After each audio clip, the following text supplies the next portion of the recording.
All right, so welcome again to Military Guna TV.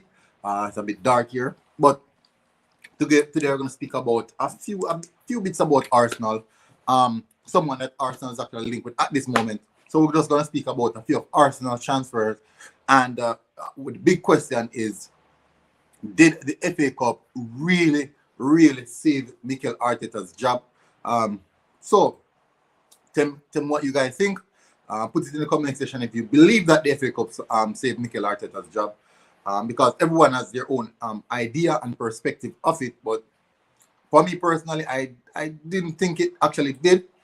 But what it did is that it showed us that he can win a trophy, because we've seen so many coaches over the time period who just can't get it over the line to win a trophy. And it took so many coaches years of coaching before they finally win their first trophy. So there's many to talk about there. And we know that the transfer news in accordance to Yves Bissouma moving to Arsenal is also a big one. But the question is, yes, we know that Bissouma is a good player, but is he the right fit? Is Bissouma the right fit for Arsenal? What is there to say that Bissouma is the right fit? What can you tell us about Bissouma for us to say that Bissouma is actually the right fit? Because there's so much things that the team is lacking right now. How can you be so sure that he has the necessary qualities that we are searching for? So what I'm going to do, I'm going to go over to Sofa Scores. I'm going to give ourselves an analytical breakdown of how Bissouma plays and what he can bring to Arsenal. But before I go into that, let me get across to the news outlet that wrote a bit about Yves Bissouma. So let me get on to that. All right, so according to the Mirror, Arsenal have been urged to follow up their interest in Brighton Yves Bissouma to land the deal, ideal partner for Thomas Partey. What makes Bissouma the ideal partner for Thomas Partey? Is it just talk? I would just see Bissouma put in a few good performances, and we just believe that he's definitely the right person. There are a variety of contexts to it. Now, the Gunners have been linked with the move for the Seagulls star for months after reportedly making an inquiry regarding the 24-year-old's availability in January. In the meantime, Partey has had to deal with several injury problems, though has struck up a decent connection with the teammate Granit Xhaka. And how long do we want Granit Xhaka to be Partey's teammate? We know most Arsenal fans, as myself, I don't want that to pursue. I don't want that to continue. That's not something I want to. That's not a partnership I want to belong. Granit Xhaka, his ability to do the things that we were talking about when Granit Xhaka was earlier in the team, like his long range passes, his long rocket of shots that he always have in his left foot, the pace of pass, is slowly moving away from all those things. So there's nothing much to hold on to again. However, former Arsenal striker Kevin Campbell believes Xhaka is not good enough to be starting regularly for his old club, and feels Bissouma would be the perfect addition to fill this place. And I do agree. So much former players are not in favor of Granit Xhaka. Pierre-Emerick came out and said the moment he saw Granit Xhaka in an Arsenal with the Arsenal captain armband, he literally turned off his TV. What is that telling you? That they don't have the respect and the ratings for Granit Xhaka, despite the fact that we as fans, many of us may see and think or believe that Granit Xhaka really play for the badge. Yes, we can say that, but so many players play for any club and they love the club. But are they good enough? Are we going to allow the love the player have for the club blind us from what we want to achieve? I love Arsenal, but would Arsenal give me the chance? Would you guys watch me fluff my lines week in, week out, just because you know that I love the club? No, I don't think so. Because at the end day, we are about trophies. And that is the important thing. That is what we want. We want trophies. For 5 years that Xhaka has been here, we haven't qualified the Champions League. Kevin told the Football Insider. That's not his fault, but he plays a big part of it. Not all of it really, really throws on Xhaka's shoulder, but he plays a significant part in that. And I do agree. I do agree on that, to be fair. It's not his fault. It's not solely his fault, but he plays a massive part in the club staying out of Champions League so far. So look, there's so much opportunity. We got so much opportunity to advance into the later stages of the Champions League. We couldn't do so because of what Granit Xhaka offer us, and it's just stagnant. Big up Luckish, big up bro, massive respect. Thank you for jumping in chat. So I think that his time now has passed, and I do believe that the fan base know that Granit Xhaka time at Arsenal has to come to an end at some point in time. He has been here 5 seasons. We have yet to find ourselves in the Champions League since he has been here. As Kevin Campbell said, he's not the sole reason for that, but he's a massive part of us not getting into the Champions League. And how long can we continue like that? We have been going down the table since 2016. We have been heading down the table, just further down, and we're digging ourselves in a deep grave, somewhere we can't get ourselves out of. And the worst case about it is that our recruiting has been so poor. When we get rid of so much of the recruiting staff, so many people are complaining about why are we getting rid of so much of the recruiting staff? Well, yet it's the same recruiting staff that got Granit Xhaka, the same recruiting staff that got Mustafi. There's so much players we can talk about. So Kolasinac, all these players. Yes, we can talk about them, and we just recruit players because we think they are good. We're not recruiting players because we're working towards a system. We're not putting in line a system that can push us forward, going forward. Now, since recent days, I like what Mikel Arteta is doing. I like the things that he's putting in place. Am I saying that Mikel Arteta is the best coach? No. Am I saying that Mikel Arteta is the right man to take Arsenal forward? I don't know. I can't agree on that. But the good thing about it is that he showed us something that so many managers have in the Premier League have yet to show us, is the ability to carry the team over the line of winning a trophy. Guys, please remember to hit the like button. I would really appreciate that. I would definitely appreciate that. Those are some of the things that he showed us, that he can carry a team over the line and win a trophy. We have seen so much managers fluff their line, and yes, he can be a cup manager. Yes, we can improve on him as well as him being a manager. But the thing about it is that, will Arsenal Football Club really definitely improve on that? Would we go out in the market? Would Arsenal go out in the market and get a different manager, get a better manager? No, I believe that the club's success has to start with the owner. Yes, people might say, yes, the owner gave us money to spend. What money? How much money? You're going to look at net spend over the past 5 to 6 or 10 years, and you're going to say that wasn't spent properly. But if you as an owner, if you run a business and the business is not running properly, what are you going to do? All those people, persons who you employ are not running your business good. What is your responsibility? What is your responsibility? You're scanning, they're wasting their money. They're involving in agents, giving agents big transfer fund, transfer fee. You as the owner, what are you going to do about it? If you are okay with that, I think that you are more culpable and responsible for the decline of your business than anyone else. Think about it, guys. Put yourself in the position of you owning a business, and when you check it out, 2 of your supervisors are robbing you. You own a supermarket. 2 of your supervisors are taking groceries out of your supermarket and starting to build an wholesale or retail place somewhere. Isn't it your responsibility as owner to stop that from happening? So I think that he's more culpable than anyone else. If you allow that to continue, then your business will be going down. Your business will be wrecked. So I think that he's really culpable of that. So definitely on that side. On the issue of Mikel Arteta winning a trophy now, are we okay with Mikel Arteta winning a trophy? And did that trophy really save Mikel Arteta? Did that trophy really save Mikel Arteta's job? Did it really save Mikel Arteta's job? To be fair, I think it did. It gave him a bit of length on his time.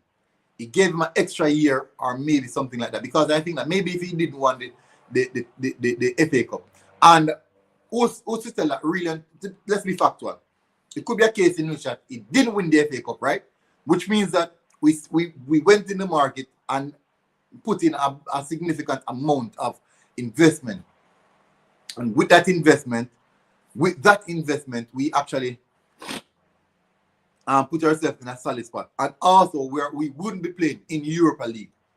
We wouldn't be playing in Europa League. And that could be also a negative, but also can be a positive as well. We wouldn't have that big backlog of games playing Thursday, Sunday. We'll be only playing on Saturdays. On Saturdays. Maybe Monday, Saturdays or something, or just something of that sort. But we'll be getting proper game, proper rest. And we could have maybe applied ourselves. But winning the trophy, definitely, yes, I do agree. It did give Mikel Arteta a few more months on his contract. And what it also did is that it showed us that he's now turning things around slightly. Yes, we are 10th or 9th on the table.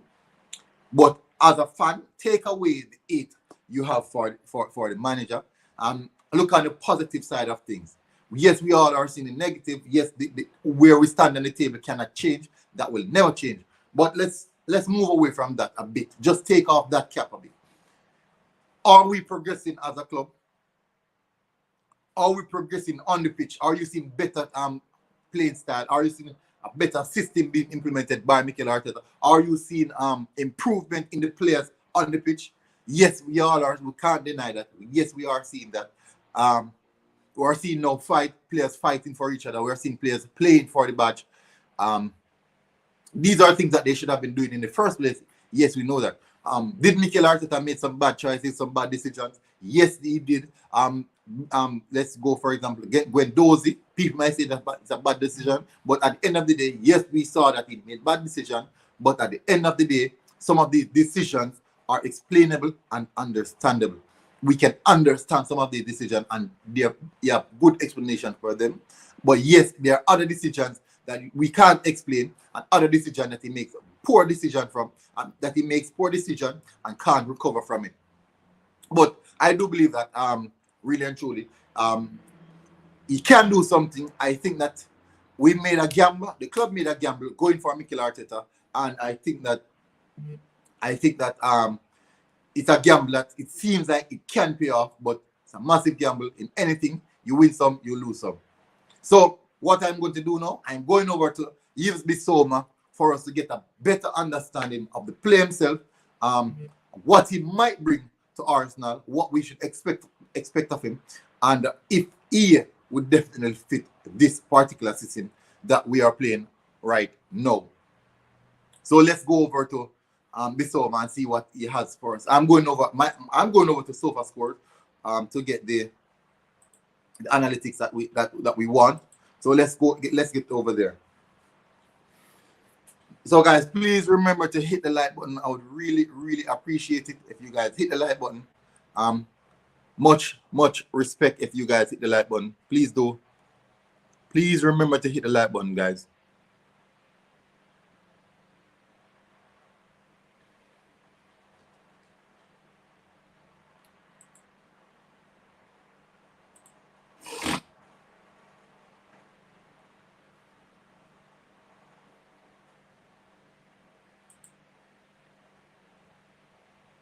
All right, so it's not screen sharing. I'm sure I'm trying to find out what the problem is.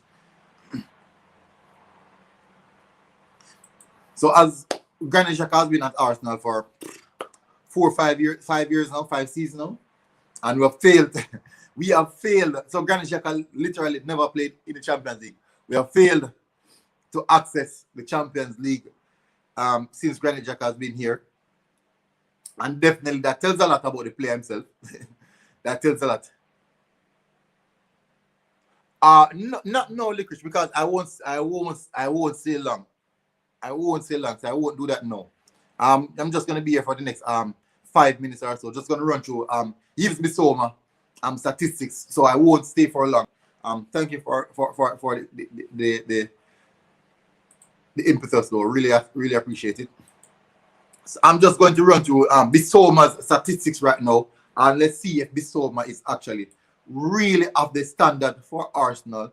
Is he the right replacement for Granit Xhaka? And would he fit in a system with Thomas Partey? So that is what I'm going to do right now. I'm just going to run through that and see what I come up with and see what you guys think about it as well.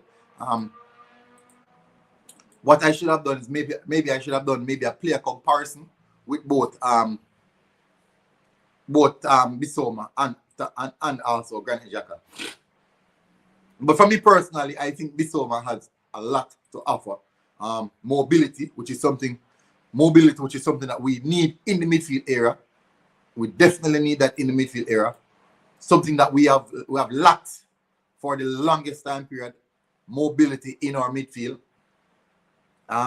Other than Thomas Partey, we have no mobility in our midfield. So guys, here you go, Yves Bissouma. Let's get into the play. Let's get a better understanding of the player. Let's get a better understanding of who we're working with and why we are interested in Bissouma. So most of you guys who didn't know anything about Bissouma, please guys, remember to hit the like button. Big up Lucas Live. Thank you for jumping in the chat. Much respect, bro. Much respect for jumping in the chat. Let's get a better understanding of Bissouma. Most of you didn't know about him. We hear about him. We're not sure about him. As you can see, he's 24 years of age. He'll be turning 25 in August. 181 centimeter. Right foot, midfield, position midfield, both defensive midfield, central midfield, and he also can play attacking midfield. And his shirt number is 8. So according to SofaScore, his transfer market value is 12 million euros. I think he's more expensive than that right now because of recent performance. So let's get into his stats. His attacking attributes is 56. His creative ability is 55. His technical ability is 65, and his tactical nuance is 66. Defensive ability, which is also 62. So his tactical ability is 66, which means that he can definitely adapt to a various different type of systems. Now, as you guys can see on his heat map, really dense, extremely dense, which means that he does a lot of work in the midfield area, and he has only played 27 games. And to play 27 games and have such a dense heat map, look at that bright red area. That bright red area. It shows how dense and the amount of work that he's putting in. So let's get down to the games that he has played. His match statistics so far. So he played 27 games, started 26 out of the 27, which means that he has durability. And that is really important in today's game. Minutes played per game, 85, which means that he's significantly finishing all the games that he has played. He has 1 goal. Won't go much into the goal because, as you all know, he's a defensive midfielder. Shots per game, 0.8. Fairly okay. Passing, let's get into his passing. He has 62 touches per 90. No big chances created. Key passes, 0.3 key passes per 90. Accurate passes per game, 41.2. At 87% accurate passes per game. I think that Granit Xhaka's one is quite significantly higher than that, but it's not about having a higher pass accuracy. It's about what you're doing with your passes. Granit Xhaka tends to have a more sideways passes, as you guys can see from the heat map. I should have gotten his directional passing map as well. As you guys can see, is passing map. So passing is his own half. 18.9 at an 89 passing accurate percentage. In opposition half, 22.3 completed per 90 at 84%. And that is really high. That is really good, to be fair. Accurate long ball, 2.3 per 90 at a 55% accuracy. Chip pass is 1.4 per 90 at a 48% accuracy. Accurate crosses, not much, 20%. So definitely that is not one of his strongest attributes. Interception per game. Let's get into his defensive defensive stats. This is really important. 1.6 interception per game, per 1.6 interception per 90, tackles per game, tackles per 90, 2.7, 0.4 possession one per 90, dribble pass per game 0.9, basically almost 1 per 90. Chances clearance per game 1.5, which is really, really good. Error leading to goal, error leading to shot, penalty conceded, all those are 0, which is also good, which means that he has a level head and he can think before he makes a rash decision. Successful dribbles 1.3 at a 72%. Really, really good as well. 1.3 per 90. Total duels won. This is one of the highest I've seen out of all the players that I've looked at so far, which is 6 per 90 at a 58% completion. Really, really good as well. Ground duels won 4.8 at 57%. Also really, really good. Aerial duels won 1.2 per 90 at a 62%, which is good as well. Is possession loss 8.9, which is okay in accordance to where it's played. The battle is definitely in the middle of the pitch on the battlefield. So he committed 1.6 foul per 90. That is good because I've seen Granit Xhaka committed like 2 or 3 point something per 90. Was fouled 0.6, 0.8 times. Also good. Received 6 yellow card, 1 red card. Which means that he's doing a lot of work. His SOFA score rating is 6.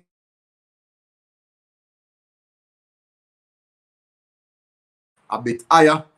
So as you guys can see, his strength, ball controlling, tackling, possessioning. Weakness has no outstanding weakness that much people may disagree with. And for his last 5 games, on the 22nd of February against Crystal Palace, his ratings of 6.8. Against West Brom Albion on the 27th of February, his ratings of 6.9. Against Leicester City at the 6th of March, his ratings of 6.5. Against Southampton on the 14th of March, his rating was 6.9. And against Newcastle, which was the last game, his rating was 7.6, which shows that his level is really, really consistent in what he's doing. So guys, definitely I think he's a really good partner for Thomas Partey. He won't be suited in every game though, because we might need a creative element. But the good thing about it is that we have that type of player. So if we're playing a 4-3-3 system, say we're playing a 4-2-3-1 system against a Manchester City, where we need that defensive stability, that girth inside of the middle of the pitch, I think that he can provide it. And also, I would think that we'll do good with him in those type of games. So we're playing against for example, a West Brom, a Fulham. Yes, we might just use one of either Thomas Partey or Yves Bissouma, which gives us the option to use either or either, rather than playing both of them all the time, and that is really good. So we have good options now. You can see from our last game, when we played against West Ham, we went to the 4-3-3 formation with a single pivot and 2 number 8s, which would be Odegaard and Emil Smith-Rowe, and we did really, really well whilst we changed that formation. That formation led us into the comeback against West Ham, which was a good game, to be fair. So I do think Yves Bissouma has a lot to offer. And before I go, happy birthday to Mikel Arteta. Happy birthday to the gaffer. Hope you have a good one. And yes, he won us a trophy.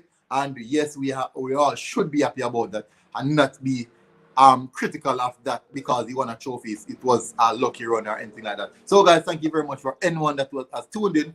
Much respect and ratings. Big up guys. Please hit the like button. And guess what? I am out. This has been Military Guna TV and I am out.